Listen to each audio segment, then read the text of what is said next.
कराची के इलाके सदर में तजावुज़ात के खिलाफ सुबह सवेरे से TMC का ऑपरेशन जारी है, जिसमें तजावुज़ात का खात्मा किया जा रहा है। Operation Mansfield street, Daudpota road, passport office, Empress market के अतराफ जारी है।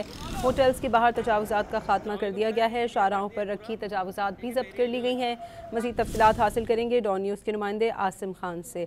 आसिम, ऑपरेशन की क्या तफसीलात हैं आपके पास?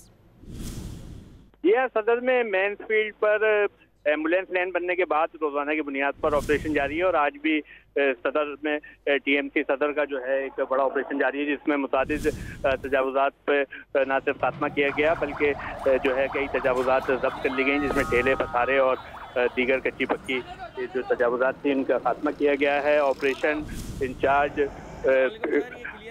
शाहनवाज की क़यादत में किया जा रहा है, जबकि TMC का दीगर अमला भी यहाँ पर मौजूद है। आसिम खान, बहुत शुक्रिया आपका।